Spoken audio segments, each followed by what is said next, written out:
Hi hello friends, എല്ലാ കൂട്ടുകാർക്കും നമ്മുടെ അഡ്വക്കേറ്റ് അഞ്ജലി സീരിയലിന്റെ ഇന്നത്തെ എപ്പിസോഡിന്റെ റിവ്യൂയിലേക്ക് തന്നെ സ്വാഗതം കേട്ടോ.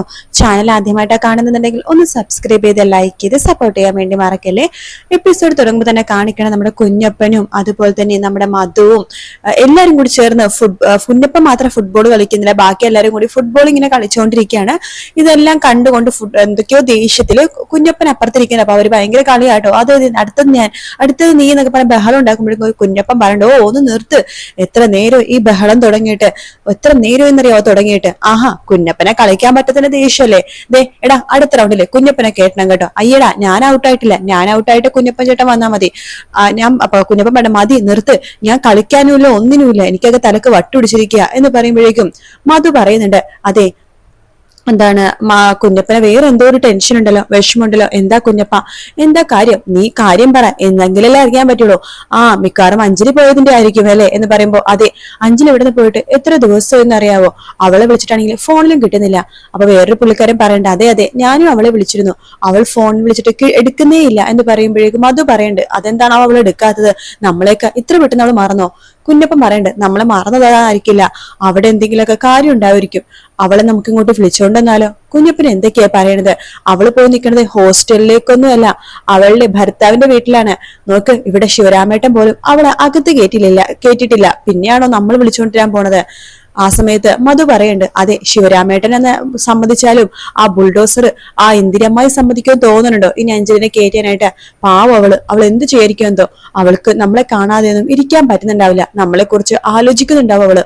അതാ ഞാൻ പറഞ്ഞത്, നമുക്ക് അവളൊന്ന് കാണാൻ പോയാലോ എന്ന്.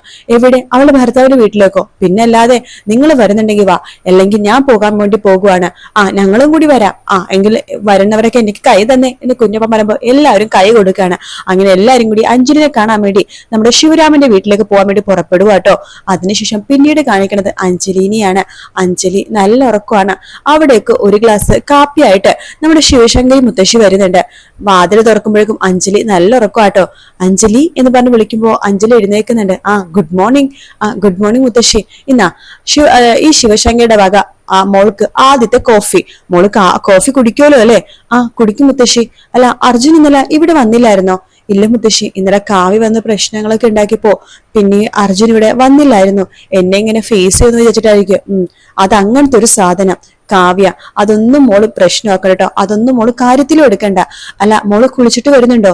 ഇന്ന് ആയില്ലോ അല്ലേ, ഞങ്ങളെല്ലാരും അമ്പലത്തിൽ പോകാൻ വേണ്ടി പോകുക എന്ന് പറയുമ്പോ മുത്തശ്ശി, അത് പിന്നെ ഞാൻ മനസ്സിലായി, ശരി മോള് കുളിച്ച് ഫ്രഷ് ആയിട്ട് ഇവിടെ നിന്നോ, ഞങ്ങൾ അമ്പലത്തിലൊക്കെ പോയിട്ട് പെട്ടെന്ന് വരാം.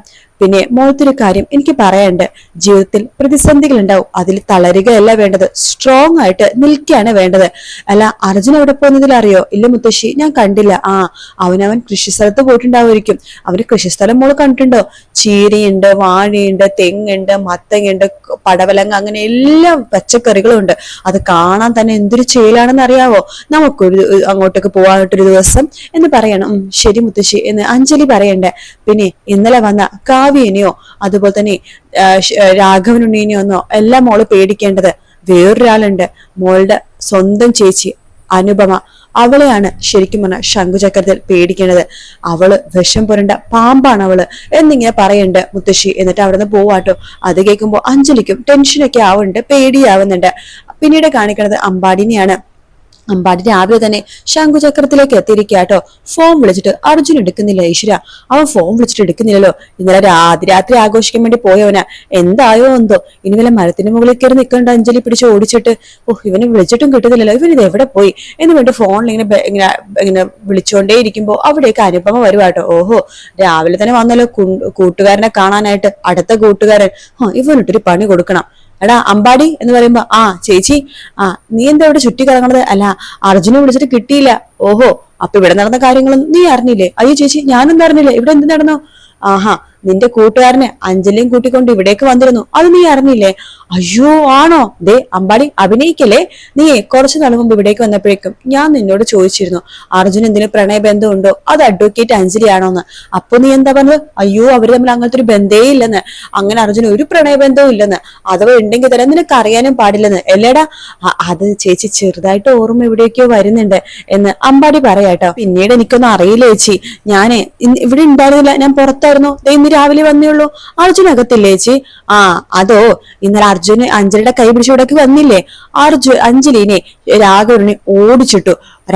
അഞ്ജലി ഓടിപ്പോയപ്പോഴേ അർജുനും അതിന് പിന്നാലെ പോയി. അയ്യോ ആണോ? ആ അതേന്നേ. നീ ഒരു കാര്യം ചെയ്യ്, അർജുന വല്ല റെയിൽവേ ട്രാക്കിലോ അല്ലെങ്കിൽ ഏതെങ്കിലുമൊക്കെ ഒരു മോർച്ചറിയിലോ പോയി അന്വേഷിക്കോ. അയ്യോ അതെന്തിനാ? അല്ല അഞ്ജലി ചിലപ്പോ എന്തെങ്കിലും അവിടെ എങ്ങനെ പോയി മരിച്ചിട്ടുണ്ടാവുമായിരിക്കും.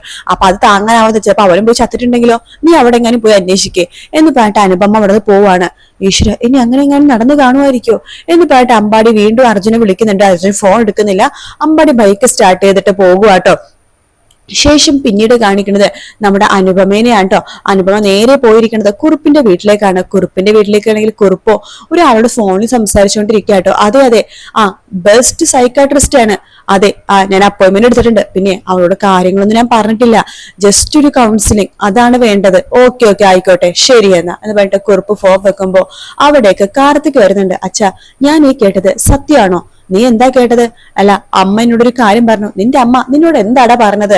അത് കാവ്യനെ ഒരു സൈക്കാട്രിസ്റ്റിനെ കാണിക്കാൻ പോവാണെന്ന്. ആ അതെ, സത്യമാണ്. അവൾക്ക് ഒരു മാറ്റം നല്ലതാണ്. അച്ഛാ, അത് ഈ നാട്ടിൽ വെച്ച് വേണോ അച്ഛാ? നമുക്ക് വല്ല ബാംഗ്ലൂരോ അങ്ങനെ എവിടെയെങ്കിലും പോയാൽ പോരെ? ഈ നാട്ടിൽ വെച്ചൊന്നും ചെയ്ത് കഴിഞ്ഞാൽ നാട്ടുകാരെന്ത് വിചാരിക്കും? നാട്ടുകാരെന്ത് വിചാരിക്കാൻ? നാട്ടുകാരെന്ത് പറയാൻ? അല്ല അച്ഛാ, ബാംഗ്ലൂർ ആണെങ്കിൽ ഞാൻ വേണമെങ്കിൽ അവൾക്ക് പോയി കൂട്ടിയിരിക്കാം. അയ്യോ പൊന്നു മോനെ, വേണ്ട. നീ എന്തിനാ ബാംഗ്ലൂർ പോണെന്ന് എനിക്ക് നന്നായിട്ട് അറിയാം. ആ ഗോവിന്ദനുടെ മകൾ നീരജനെ കാണാൻ വേണ്ടിട്ടല്ലേ? എന്റെ പൊന്നു മോനെ, ഒരു സഹായവും എനിക്ക് വേണ്ട എന്ന് പറയുമ്പോഴേക്കും അത് കേട്ടുകൊണ്ട് സേതു അവിടേക്ക് വരുന്നുണ്ട്. അതെ, ഇവൻ പറഞ്ഞതിൽ എന്താ തെറ്റ്? അർജുന കാവ്യാണെങ്കിൽ നിരഞ്ജനക്ക് നമ്മുടെ മകൻ കാർത്തിക്. എടി, നീ ഇത് എന്തറിഞ്ഞോണ്ടാടി? ഇനി ആ രാഘവന്റെ വീട്ടുകാരായിട്ട് ഒരു ബന്ധം വേണ്ടെന്ന് വിചാരിക്കുന്നവരെ ഞാൻ. കാർത്തികിന് ഒരു കേസ് കഴിഞ്ഞവരെ അയാളെ അങ്ങനെ അകറ്റി നിർത്താൻ പറ്റത്തോണ്ട് മാത്രമേ ഞാൻ ചേർത്ത് നിർത്തിയേക്കണത്. അതും കൂടി കഴിഞ്ഞു കഴിഞ്ഞാ പിന്നെ അവരായിട്ട് ഒരു ബന്ധവും വേണ്ട എന്ന് പറയാണ്. എന്തായാലും നമ്മുടെ മകളുടെയും അർജുന്റെ വിവാഹം കഴിയുന്നുണ്ടെങ്കിൽ മാത്രം ആ കുടുംബമായിട്ട് ഒരു ബന്ധം വെച്ചാൽ മതി.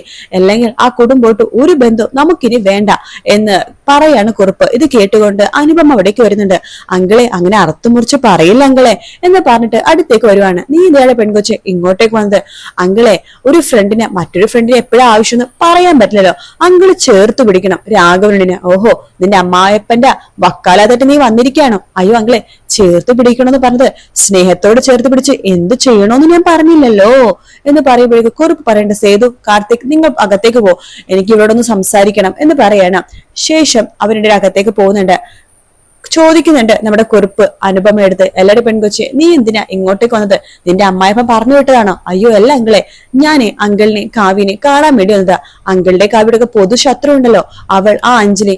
അവര് നിങ്ങളെക്കാളൊക്കെ ശത്രുവും വെല്ലുവിളിയും എനിക്കാണ്. അതെങ്ങനെയാന്നുള്ള കാര്യങ്ങളൊക്കെ ഞാൻ അങ്കിളിനോട് വിശദമായിട്ട് പറയാം. അത് പറയാനായിട്ടാ ഞാൻ ഇവിടേക്ക് വന്നത്. പിന്നെ കാവ്യയുടെ അങ്കിളെ, അവള് മുകളിലുണ്ട്. ഞാൻ ആദ്യം കാവ്യനൊന്ന് പോയി കാണട്ടെ, എന്നിട്ട് കാര്യങ്ങൾ പറയാം എന്ന് പറഞ്ഞിട്ട് അനുപമ മുകളിലേക്ക് പോവാട്ടോ. ആ സമയത്ത് നമ്മുടെ പുള്ളിക്കാരെ കുറുപ്പ് ഇങ്ങനെ മനസ്സിൽ വിചാരിക്കാണ്, ഇവളൊരു പാമ്പ് തന്നെയാണ്, ഇവളെ കൊണ്ട് കുറെ കാര്യങ്ങൾ ചെയ്യാനുണ്ട് എന്ന് മനസ്സിൽ വിചാരിക്കുന്ന ഭാഗത്തോടെയാണ് ഇന്നത്തെ എപ്പിസോഡ് തീർന്നു കേട്ടോ. വീഡിയോ ഇഷ്ടപ്പെട്ടാൽ ലൈക്ക് ചെയ്യുക, സബ്സ്ക്രൈബ് ചെയ്യുക, കമന്റ് ചെയ്യുക. മറ്റൊരു വീഡിയോ ആയിട്ട് കാണാം. Take care, bye bye.